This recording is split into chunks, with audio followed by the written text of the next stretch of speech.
flight. We've talked about this on the program before. Tom was here, I believe, last time we talked, but we thought we'd touch down and actually tell the story about someone who went on this trip and sort of talk about the organization and maybe their needs and their wants these days. I'm joined by Gary Boudreau, who with Dreams Take Flight. Nice to see you, sir. Welcome. Thanks for hanging out.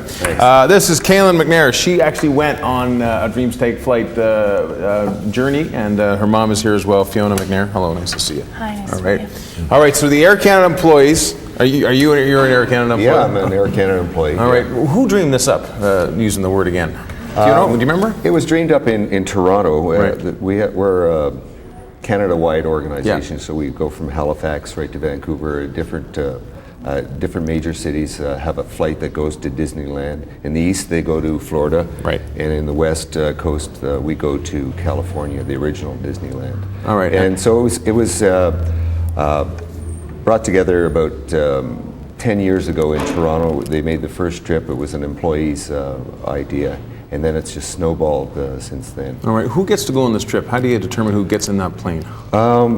What we do basically is the association picks organizations or agencies. Right. So we'll pick, this year we picked 19 agencies from northern Alberta. That's from Red Deer all the way up north, and also a group from the Northwest Territories as well. So we pick the organizations, we give them the basic criteria, and they pick the kids. We don't have anything to do with the selection process about who goes. And how many trips a year? One trip One a big year. trip a year, One right. trip only. And when's it coming up? It'll be coming up next May. Next May. Yeah. All right. The last one was done with Kaylin. Right on. How'd you like Disneyland? It was great. Yeah? Fiona, tell me what this meant to you. I mean, it must have been although it's a very busy day, it's not like you get a day off or like that. I mean, you guys are going the whole time, right? But tell me about what this brought to you and what it meant to the family. Well, it was just a real privilege, I think.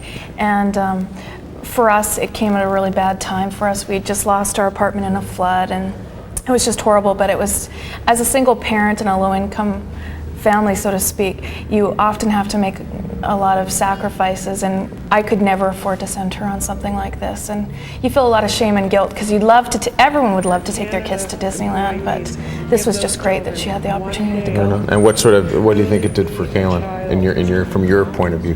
You know, it was one day where she didn't have to worry. She didn't have to compete with her younger sister for attention. She didn't have to worry about homework or feel different than any other kid. Right on. She was no different for that one day. Tell me about your day, Kaylin. How'd it work? Give me a sense of what you did in the day.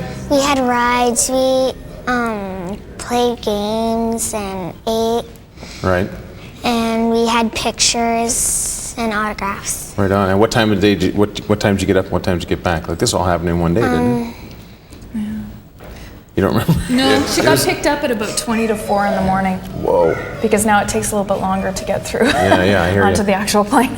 So Gary, is now the time when you're starting to plan for the next trip? Is this when you start? Yeah, the day the last trip ends is the day we start planning for the next year. So we have a bunch of fundraisers that we do during the year, and so we've already started the process of preparing and fundraising for next year's flight, which will be in May again. Okay. For information, let me show you the information on the screen as to what it's all about and how you can get a hold of the folks. This is for Red Deer North. This number. Red Deer North. Dreams Take Flight. You can get a hold of them at 780-890-8108 or dreamstakeflight.ca. How many get to go per region?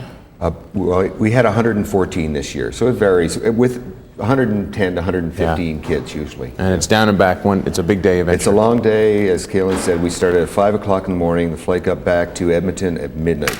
Wow. So when you add on the time before and getting home, they're up for almost 24 hours. You didn't mind waiting around though, did you? No. All right, folks, thanks for your time. Nice to see you. There's the story. There's your information. We'll be back in a bit here in the Big Breakfast to wrap things up. Dreams